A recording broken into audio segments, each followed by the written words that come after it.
एक बार एक वैज्ञानिक ने एक टिड्डे को पकड़ा और उसे अपनी आवाज़ पे छलांग लगाना सिखाया। वैज्ञानिक टिड्डे से कहता कूदो, तो टिड्डा उसके आवाज़ सुनते ही जोर से छलांग लगा देता। अब वो वैज्ञानिक था तो प्रयोग करना तो बनता ही था। उसने टिड्डे की छलांग पर प्रयोग किया। वैज्ञानिक ने उसकी एक टांग तोड़ दी और बोला कूदो। अब टिड्डे की छलांग की दूरी कम हो गई थी। वैज्ञानिक ने उसकी दूसरी टांग भी तोड़ दी और फिर बोला कूदो। टिड्डे की छलांग और कम हो गई थी। अब तोड़ी गई उसकी तीसरी टांग और टिड्डे की छलांग की ऊंचाई और कम हो गई।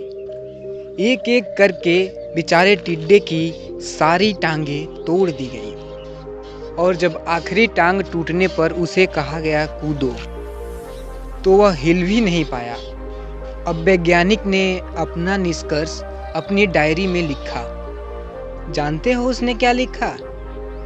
उसने लिखा, जब टिड्डे की एक टांग तोड़ी गई तो वह बहरा हो गया। जब उसकी दूसरी टांग तोड़ी गई तो वो और बहरा हो गया।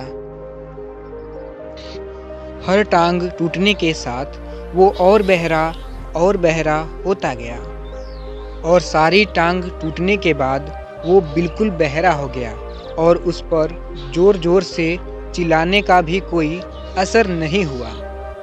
वो तो अपनी जगह से हिला भी नहीं। छलांग लगाना तो बहुत दूर की बात थी। इस कहानी को सुनकर सभी को ऐसा ही लग रहा है ना कि क्या मूर्ख वैज्ञानिक था।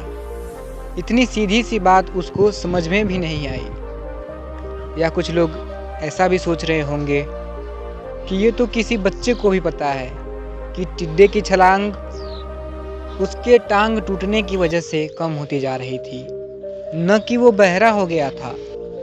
पर दोस्तों, हम जीवन में कई बार ऐसे ही मूर्ख बन जाते हैं। कई बार जीवन में दो घटनाएं ऐसे ही एक साथ घट जाती हैं जिनका एक दूसरे से कोई संबंध होता ही नहीं है, फिर भी ऐसा लगता है कि गहरा संबंध है। कभी कभी दिखता कुछ और है और हमें समझ कुछ और आता है और वास्तव में होता कुछ और है।